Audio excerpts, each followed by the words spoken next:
Hi, thanks. Hi, you too. Christine and Julia.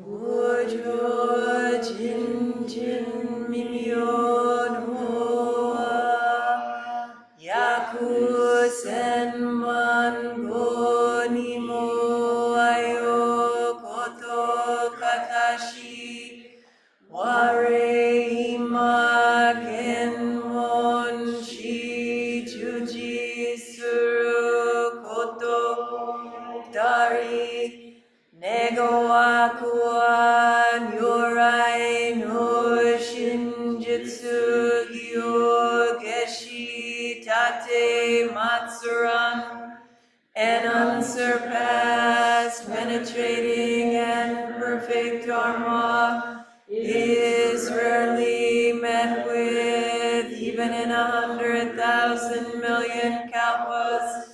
Having it to see and listen to remember and accept, I vow to taste the truth of the Tathagata's words. Good morning. Thank you. Is anybody there? Are you just illusions? My mind? All right, so in this practice place, in a Zen practice place, no matter what our role is, and each one of us has a role, has a function, has a Dharma position. It's posture, breath, and posture. Taking your place. So when you're Kokyo, fully Kokyo, nothing else. When you're Ino, fully Ino, nothing else. And, we do a lot of chanting. So when you're chanting, just chanting, breath and posture. It's an opportunity to take your place, drop out of here. I had the thought this morning that with the talk I think I'm going to give this morning, some of you might have the experience of it being over your head. And I already have a response for that. See, this is all, I'm creating this whole situation. But I want to say precisely, taking your Dharma position means if you start to have the experience that it's over your head, get under the head. What's under the head? The body. Breath and posture. This is the best way, maybe the only way, the easiest way to take your place and belong. The body. Oh yeah, hello body. So yeah, I'm about to, say a lot of things, and I do have a lot of things I'd like to say, but don't get caught in the words. Stay in the body. Right now, lengthen the spine. This is a period of zazen. A Dharma talk is a period of zazen. Unfortunately, sometimes it goes after 30 minutes. So if you need to change position because your legs are screaming, please do that. And the way to do that is to put your hands together, bow, and then come into the official posture. The official posture. See if it works for you, if it brings you relief. It's with the knees up, the feet down. Can someone show that? Who knows it? Sorry to make you have to move. I was trying to do someone. Yes, like this. So the spine's still long.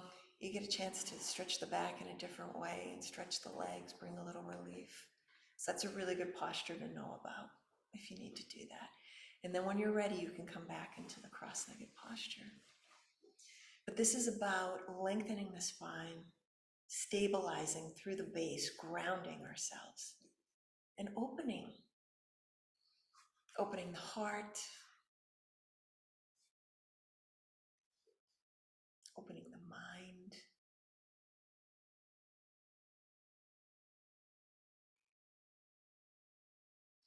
And even though some of us have our eyes closed, maybe it's still with the feeling of eyes open.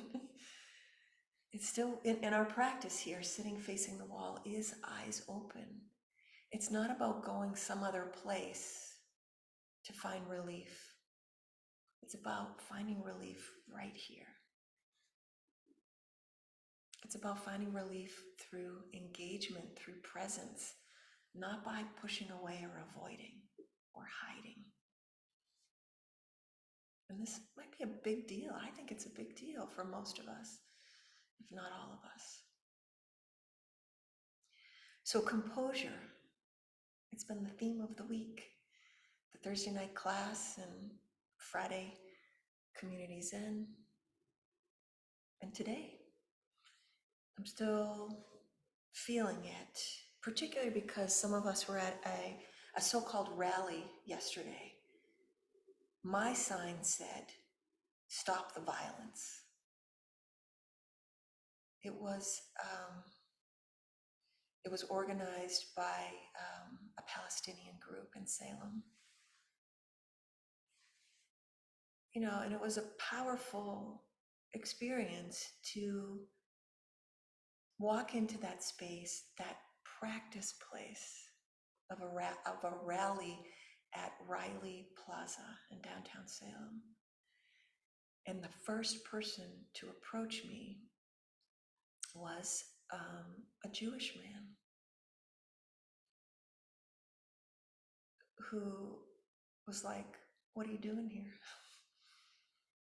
And a few minutes later, he got into a verbal conflict with one of the organizers and who called the police over. But this is a man who interviewed me for a piece in the Boston Globe for the youth build work that we do from time to time, working with young people, training in what they call mental toughness. And I didn't recognize him because he had a mask on. But he said, "I'm so-and-so's husband." And I was like, "Oh yeah, hi." And he said, "Would you come to a rally?" I think his wording was pro-Israel. And I said, "Well, I'm not sure. I'm having a hard time with Netanyahu these days and with the Israeli government. But I would support Jewish people." And then he asked me about Hamas. And I was like, "No, I kind of have a problem with Hamas too." And I just held up my sign. This is what I'm here for. Stop the violence. And by the way, I thought it would be too preachy to put on my sign to stop the violence right here in our own heart. But that's actually what I feel. The violence isn't, I'm not going to say the violence isn't out there, because it is, but it's not just out there. That's a big delusion to think that the violence is just out there.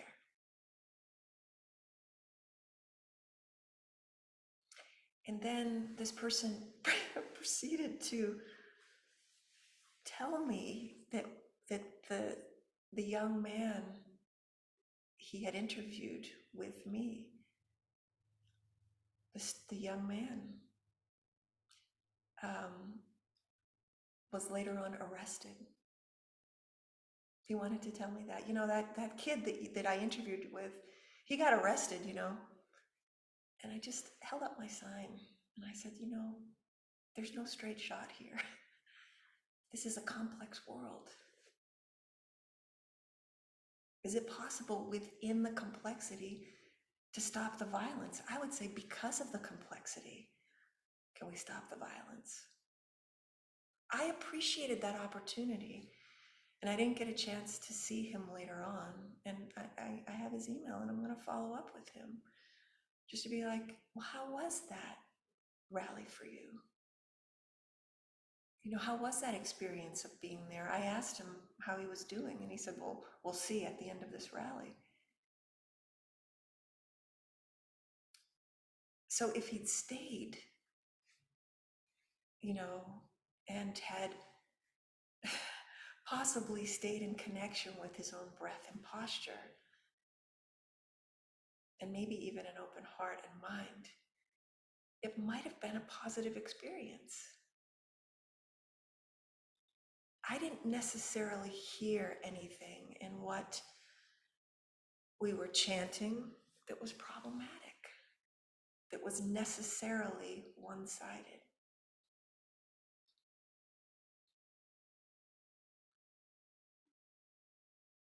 But at any rate, it was really interesting. Sounds too clinical. It was good to be there and sit zazen there, and then do walking meditation when we walked to Seth Moulton's office, and then we walked to City Hall. And just to stay connected with breath and posture.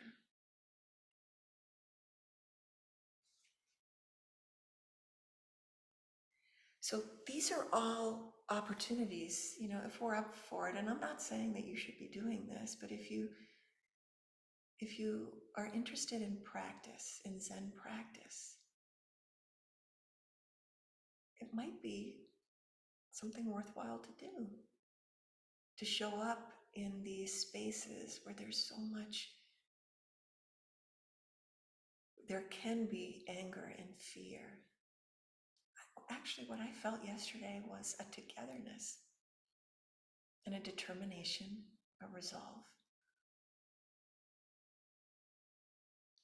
And to not get caught up in this or that. So this composure and what we're studying in our class series, the spiritual source and the branching streams, Re and G. And here's where some of you might be like, uh-oh, over my head. Go under the head now, into the body. Stay connected with your posture. Feel your support beneath you and settle there. Re, R-I, and G, J-I. So, as Suzuki Roshi says, and in this study, this is the study of multiplicity and unity, the two truths. The truth of oneness and the truth of difference. And usually, especially when we're at a rally, which by the way, I don't call a protest anymore, I call an affirmation of life, because I'm practicing with, I'm grappling with, I'm dancing with these two truths. In other words, how to be fully alive without deadening a part of myself, without shutting off and concluding something.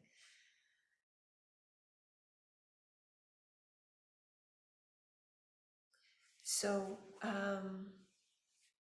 Suzuki Roshi has this word, independency, that everything exists with Buddha nature. Everything exists with Buddha nature, no matter what happens to the world. That's a really powerful teaching or expression of something to keep close. Everything exists with or within Buddha nature, no matter what happens to the world. Or we can make it really personal, no matter what happens to me, no matter what happens in my life. Composure. Re is, R-I, is the true source. It's beyond words. We can't quite relate with it. Even while we can open to it. G is the phenomenal world. It's stuff that we can experience. Things that we can see and hear and taste and touch. And it also includes thoughts.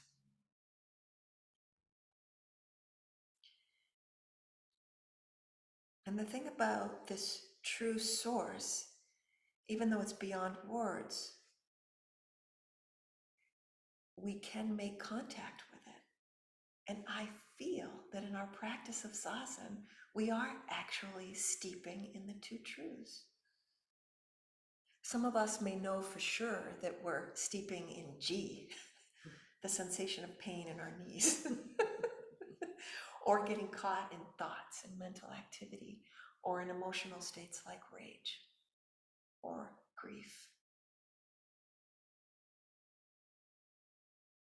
But just like the other night for the full moon, just like the full moon is always full, but it's always right here. It just depends on our, physical relationship with the moon and everything else, the sun, the planet itself, the location, the position.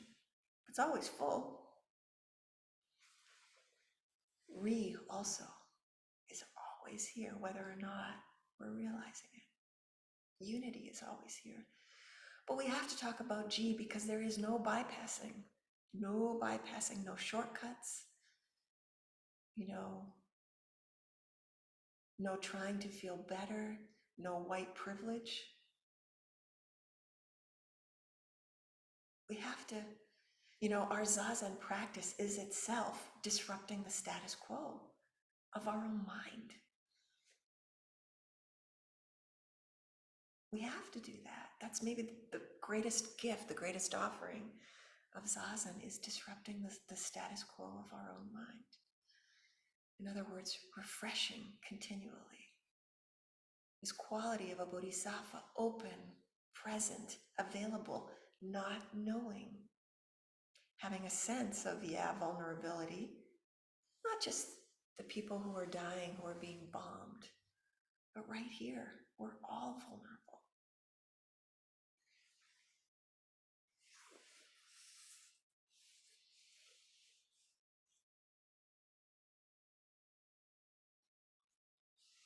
So this teaching of the two truths, and particularly the source of all being, this Re, and also this practice of disrupting the status quo is dissolving the illusion of other, that things only exist out there, outside of my mind. Suzuki Roshi calls this understanding that things exist outside, he calls it primitive.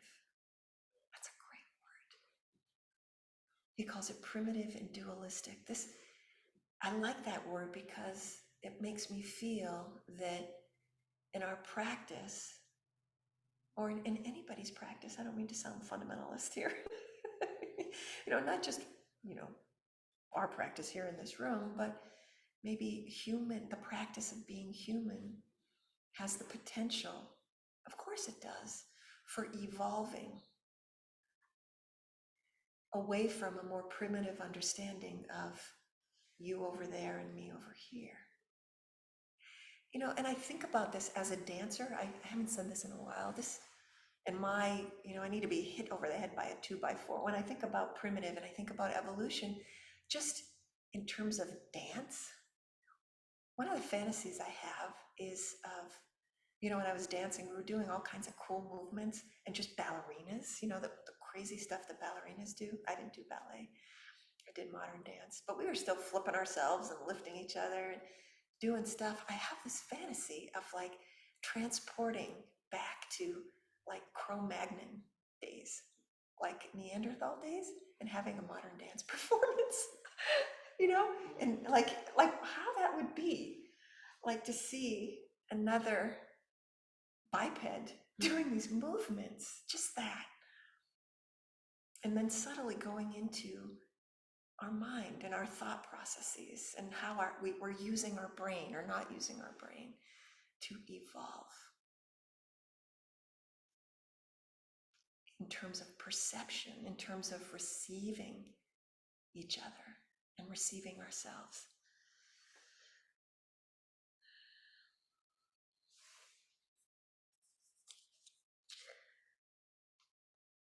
So,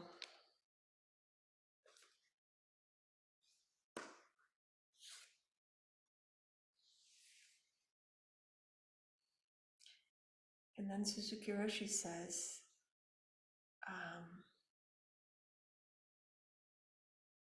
because what this is about, and I'm thinking in terms of social justice or dignity, affirming life, this practice, what it's asking of us is to not ignore anything and to not stick to anything. As we said in class a couple weeks ago, to not even stick to the truth. To not ignore the truth, but not even stick to the truth.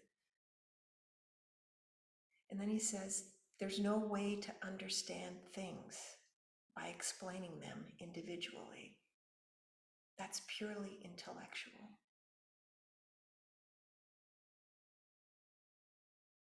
So even when I'm talking about evolution in terms of perception, that's not just intellectual. Suzuki Roshi says we must have an actual feeling of it as well. What is this it, of experiencing of this moment, especially when it's charged, when we're at a protest or we're being challenged? We must have an actual feeling of it as well. So where I go with this is into vulnerability. So the connection, the relationship between composure and vulnerability. That this composure isn't finding something, some place, some solution, and then being like, okay, now what? It's more like opening to the truth of our shared vulnerability. And with that understanding, being willing to stay right there with each other.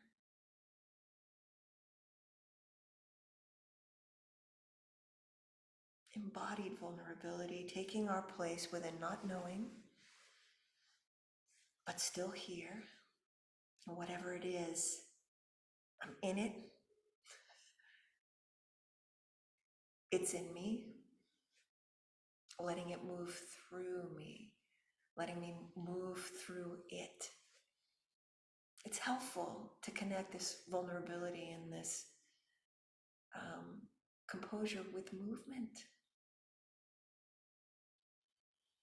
That's why it was really good we started walking yesterday. So right now, and I know we're almost at the 30-minute mark, not quite, so maybe you're getting a little bit, take a moment, stretch, because I'd like to explore together through the body what I'm trying to talk about, this vulnerability, this composure, this relationship of composure and vulnerability, within this relationship of Ri and Ji, of unity and difference, that there's plenty of space. We can express it through length, stretching into the heavens while grounding into the earth. Here we are, right between heaven and earth, life.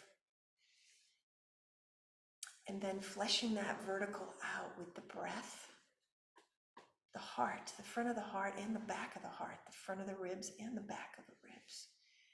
And as I've done before, I love stretching the arms out wide. You can do this with me if you want.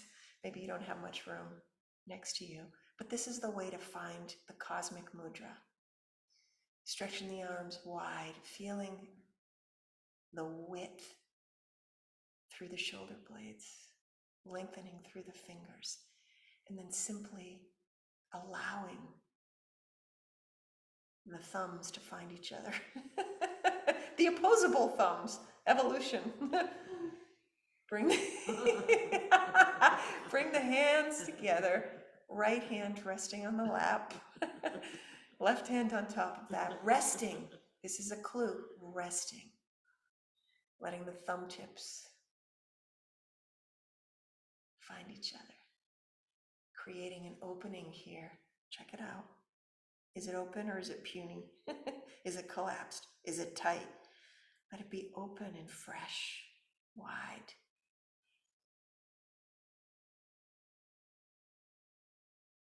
And fill it with your breath. Enjoy it. Feel the openness through the arms encircling the torso and all the vital organs of the torso, including the heart, the lungs, the intestines, everything, the digestive organs, the organs of excretion. This is all about letting in and then letting out, breathing in, breathing out.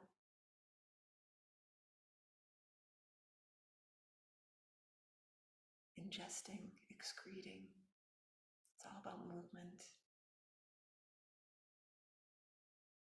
The vital function of the body is movement.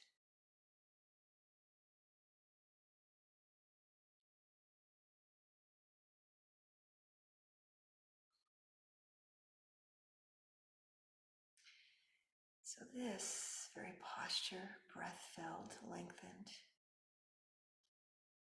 meeting the truth of our shared vulnerability with the confidence of Buddha. Just this.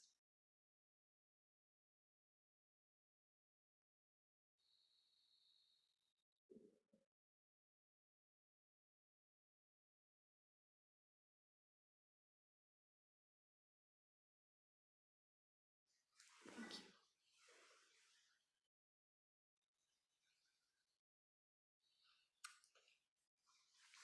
Please open your chant book.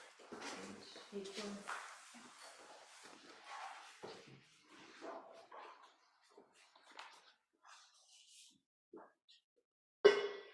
May our intention equally extend to every being and place with the true merit of Buddha's way.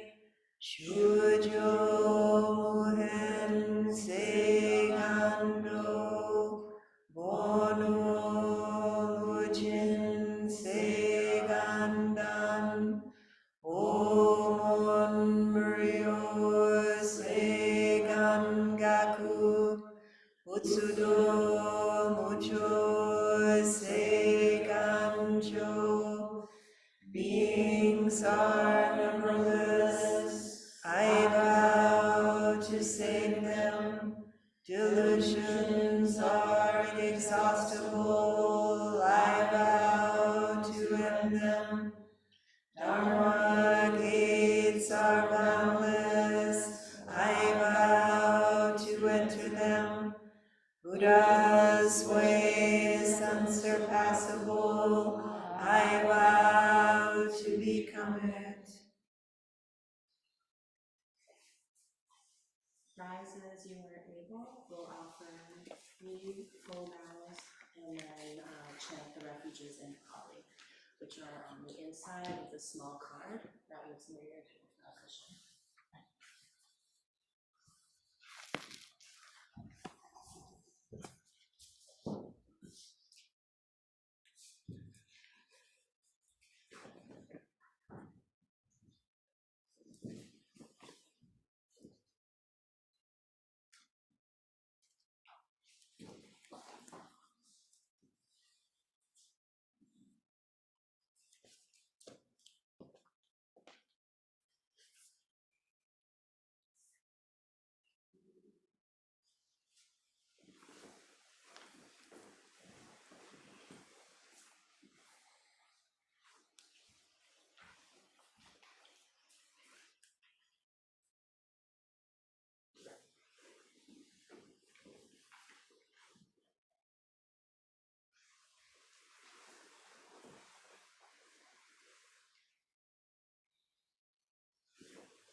Sangham Saranam Gacchami.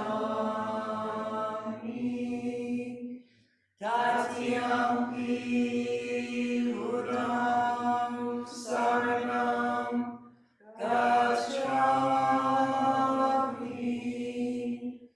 Tatyampi Dharmam Saranam Gacchami.